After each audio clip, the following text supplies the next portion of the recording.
I'm not even really sure how to start a video like this, but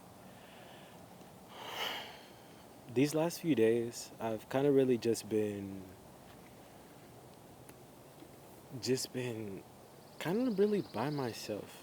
And that's when I decided to make this video called Solitude is Your Friend. It might be something that people may avoid.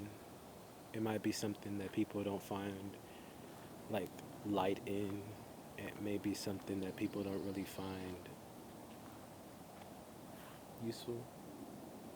But honestly, let me find a way I can stand this. Where do I want to put this? I'll put it right over here. Let me see if I can get down to your level. But honestly, solitude is probably the best thing to creativity. The closest thing, the only thing that you really need when it comes to being creative. Because when you just have that sense of solitude, it kind of forces you to think out the box. And that's kind of really my purpose here today. You may be asking me where I am, and I'm in the middle of a forest, middle of nowhere.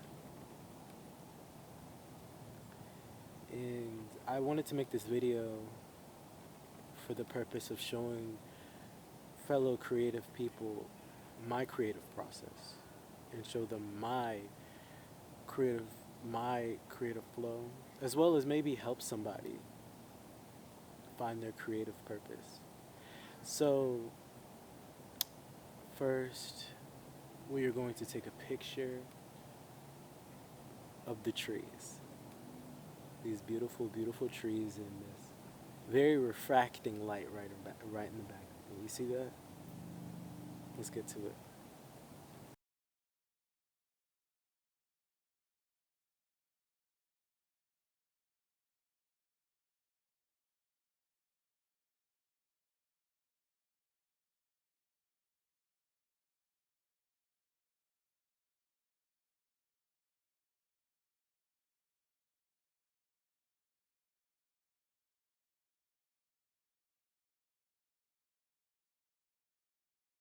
Welcome, welcome back. Okay, so back to what I was saying about the whole creative process and everything like that. Wait, not to rush into everything. I really hope you guys enjoyed those photos. I really hope you guys did. There are a few last second photos. I didn't really have to think too hard about them.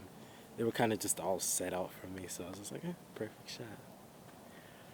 But no, when it comes to the creative process, I believe isolation and solitude is important, especially when it comes to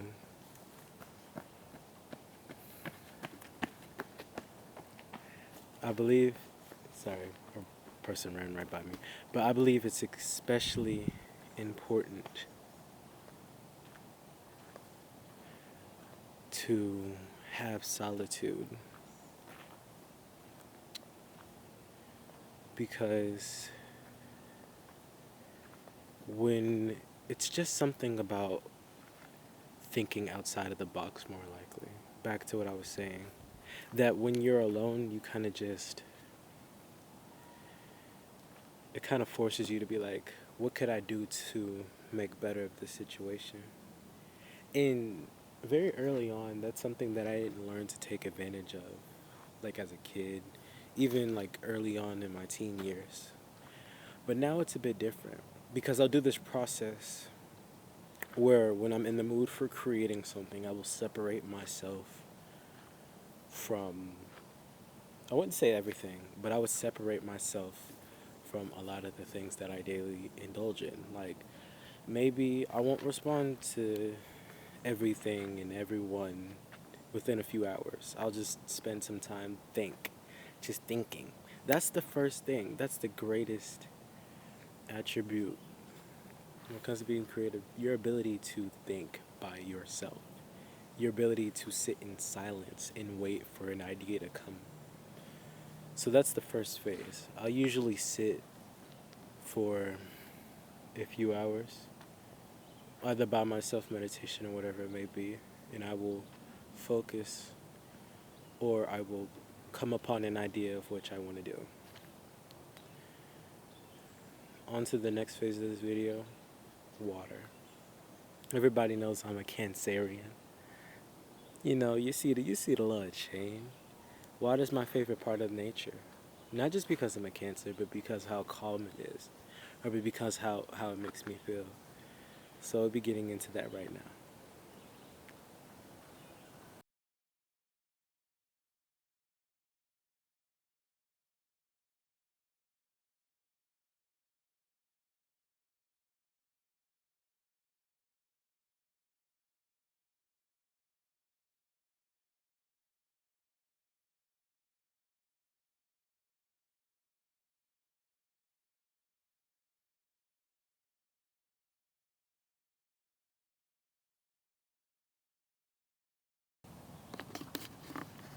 Days like this made me wish I had a tripod. But anyways, on to another phase of my creative process. This one,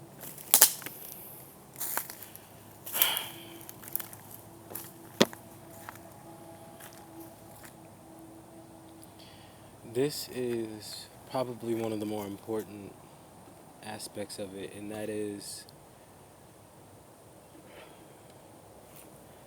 finding the right emotions.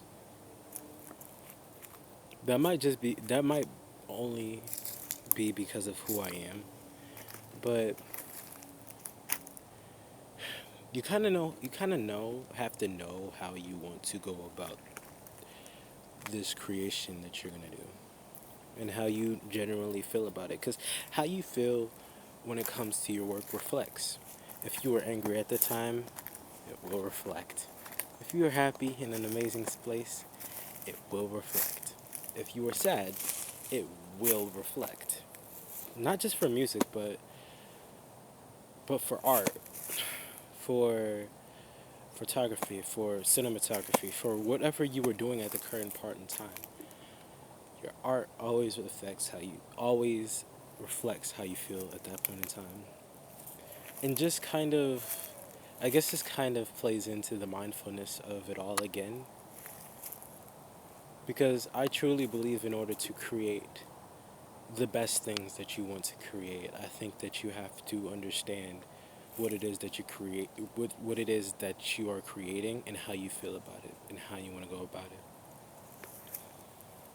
Because is subjective, specifically for you.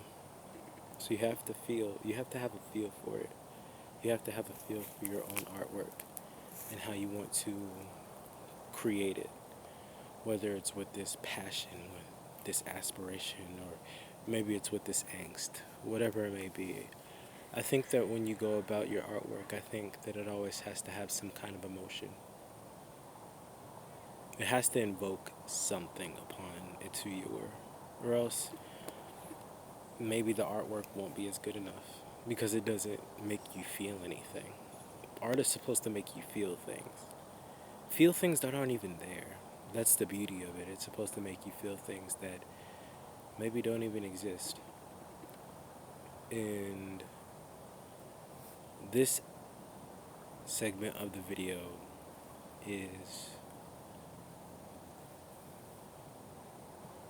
for plants. This segment of the video is for plants. And I created this part specifically to represent this one area of this place. And it looks so green. Like it scared me how green this place was. I'm like, have humans not gone here yet? I mean, I hope not. Yeah, but no, I decided to make this part of the video that. Does it have any correlation? No, I just want to make you guys feel nostalgic about places that you guys have likely never been to. That represents this segment of my video. I hope you guys enjoy.